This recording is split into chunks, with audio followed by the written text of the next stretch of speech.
Hey, what's up, guys? Jung here again. So today, let's take a look at another LeetCode problem, number 766, Toeplitz matrix. And a matrix is Toeplitz if every diagonal from top left to bottom right has the same element. All right. So for example, this one, 1, 1, 1, right? 1, 1, 1. 2, 2, 2, 3, 3, 5, 5. And yeah, this is like pretty straight. Okay, I'm gonna give it my own vote to make it 4 digits here. So basically, there are two ways of doing this problem, right? So, for the diagonal, one thing you guys need to know that is that I minus j is the same across all the values on the same diagonal, right? Because 0, 0, 2, 2, and for that we can use a hash map.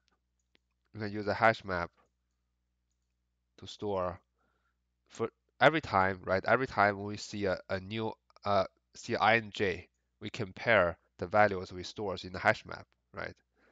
If the hash map, if the value stores in the hash map with the same I minus j is not the same as the current value, then we know, okay, so this is not a valid one, right? But to do that, we also need to do the to loop through everything, right? And the time complexity for this is like OM times n, right? And the space complexity is the same, right? Because we also need to M times n place to store everything for the hash map, right? And so another easier way is that if you notice here, if you notice that, so when you if you're we're on the second row here, right? And you see, so you can simply compare the current one with the one on the previous row, right? You compare this one with the previous row and the previous column. You could also compare this two with this two, right? Same thing for 3 and 3, and and when you add the third row here, same thing, right? You compare this 5 with the previous one, 5, 1, 1, 2, and 2. So you can just simply compare row by row. Okay, so that's how I'm gonna implement this problem today. So let's take a look here. So first, I'm gonna do a matrix, right? 0. So pretty straightforward. And for I in range, so 1 to m, right? So why? Because we want to start with the second row, right? With the first row, there's nothing we can compare. That's why we want to start with at the second row. And for each row, we also want to start with the second column, right?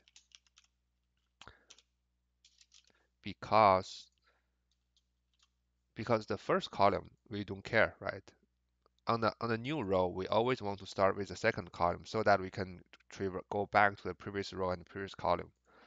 And we simply do a check here. If the matrix, right? If the current value, if it's not does not equal to the previous row and the previous column value, sorry, I minus 1, I minus j minus 1, right? Then we simply return false, right? And if everything's fine, we just return true. Okay, all right, let's run it. Cool, so it works. So even though it's an easy problem, the reason I want to talk about this today is about these two follow-ups here. You know, so they're like two interesting follow-up questions. So the first one is the if the matrix is stored on the disk and the memory is limited such that you can only load at most one row of the matrix into the memory at once. So what are you gonna do, right?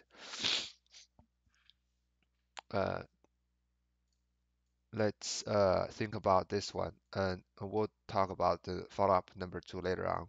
So basically, since as as you guys can see here, we are we're relying on basically we're relying on at least two rows to do the comparison, right? But the limitation is that you can only load at most one row to the to the uh, to the memory, right? So that basically if you load the first row into the memories and when you add the second row here, you don't have the reference for the previous row, right? Then how can we solve it, right?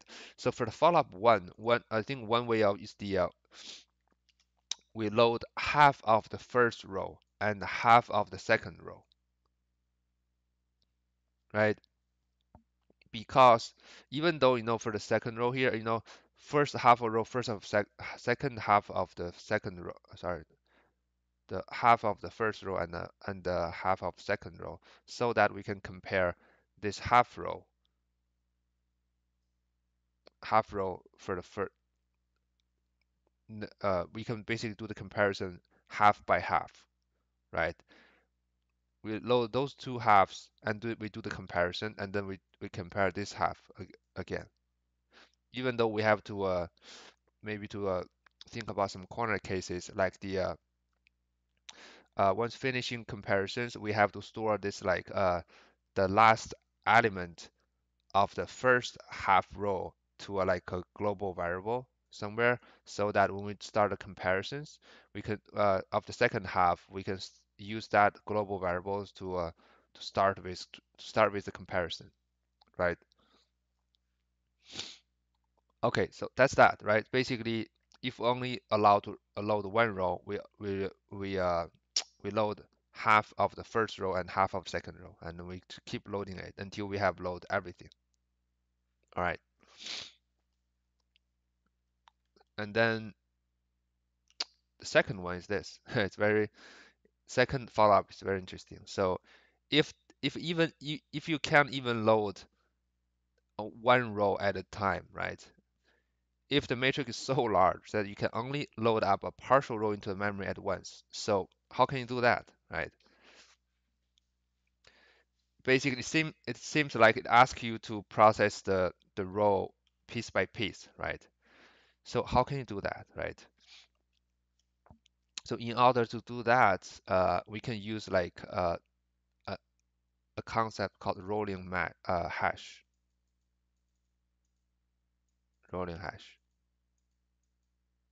So the rolling hash, what it does is it every time you see a new values here, right?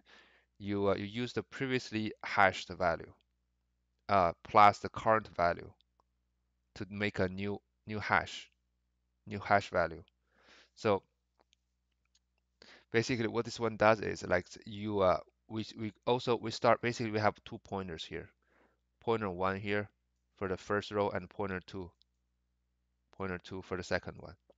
Since the row is too large, we cannot store everything. That's why we use a hash. Basically, we hash everything we have seen so far, and then every time we get a new hash, we compare,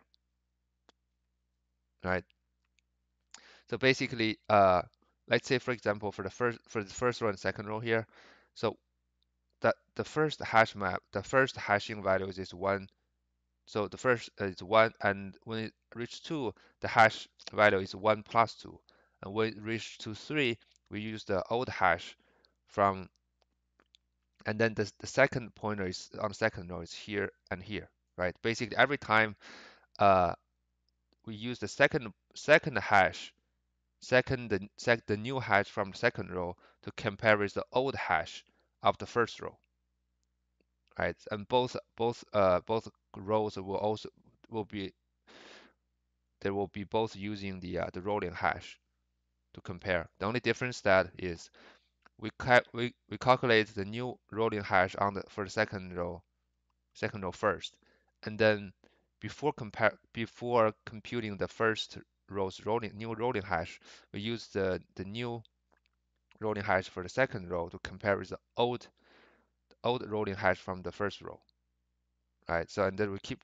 going forward until we finish everything, right? And since the rolling hash is just like a hash values, it won't takes up no matter how long this, how big and how long this like this the row is. It doesn't really matter because we're only storing the current rolling hash for two rows, right? That's how you can solve the second follow-up uh, question. Okay, I think that's everything I want to talk about for this Toeplitz matrix problem. Yeah, problem is pretty interesting. Yeah, you guys, if you guys are interested in the rolling hash implementations, you can find some wiki page and take a look at your own interest. Basically, this rolling hash is just like efficient way of doing the string comparison while saving some extra space. And cool, I think that's it. All right, thank you so much for watching the video and stay tuned. I'll be seeing you guys soon. Bye bye.